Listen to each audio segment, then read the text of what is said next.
Good evening, everyone. So it's Thursday, October 21st, and this week is Old Fashioned Week. And I haven't done an Old Fashioned this week. We got kind of busy at the horse show last week, so did a bunch of videos last week.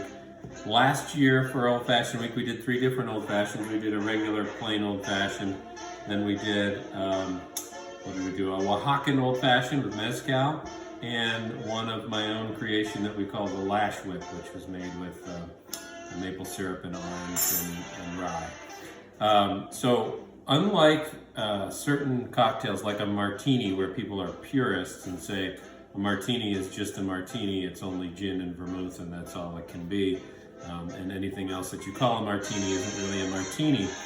With an old fashioned, you can kind of do whatever you want with an old fashioned, because the original definition or the original description of an old fashioned was just that it was strong spirits, sugar or sweetener, and bitters, and maybe some water. And so it could have been anything. It could have been a whiskey, it could have been gin, vodka, whatever your spirit is. It was only in the late 1800s that bourbon or rye became the go-to spirits for an old fashioned. So you can switch it up with anything. You can make one with rum, you can make one with bourbon, rye. You can probably even make one with gin and call it an old fashioned, although I don't know what gin and sugar and bitters would be like. It might be a little weird.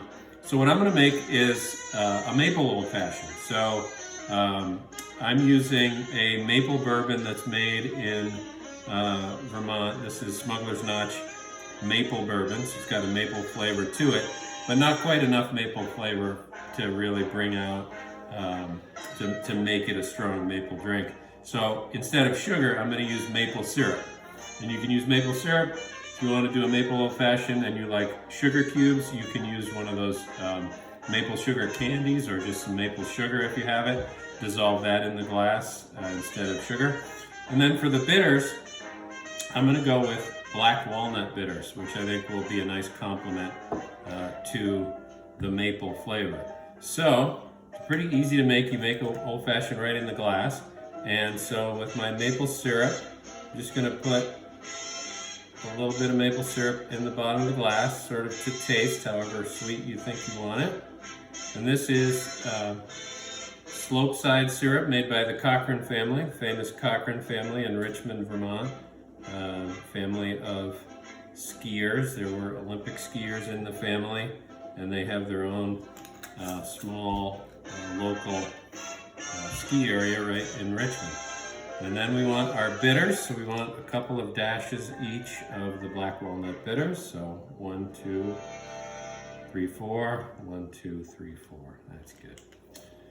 All right. Then before we put in our maple bourbon, we're going to put in our ice. So I'm using a large ice ball. You can use regular ice cubes. You can use a large ice cube if you have it. It's a sipping sort of whiskey drink, so the large cubes are good. The ice balls are good to keep it sort of from getting too diluted.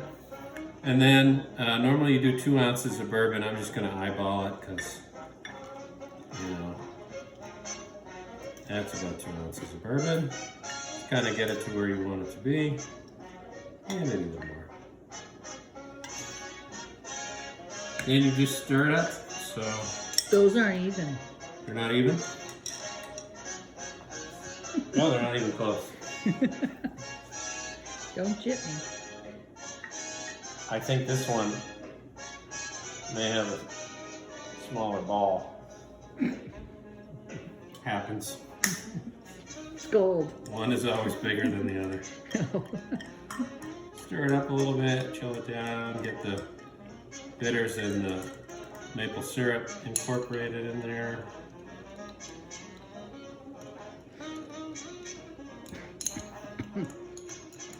COVID. No, we got tested. We're negative. Yes, we're good We to came go. back from Oklahoma without COVID. It's a good thing. And then you can garnish it again, you know, any way you like. And a good garnish for this can be an orange twist if you have oranges. I don't have any oranges around. Also, if you don't have a maple bourbon, use a regular bourbon. Just use it with maple syrup. Hopefully you have maple syrup, otherwise I don't think I can be your friend. So I'm using cherries. These are my own homemade, I think these are brandy cherries, although I should probably be using my bourbon cherries. I'm just gonna drop those in. And that is a maple old fashioned. Cheers to Old Fashioned Week. We'll be back in a day or two with another variation on an old fashioned. Tasty. No peanut gallery this Yeah, it's time. very tasty. Yeah, the peanut gallery has moved on to, they wouldn't like this anyway. They're not bourbon drinkers, I don't think. But yeah, that's nice. I like the balance with the walnut bitters and the maple syrup. It's very nice. So make yourself one of these, enjoy, and cheers to Cheers. Old Fashioned Week.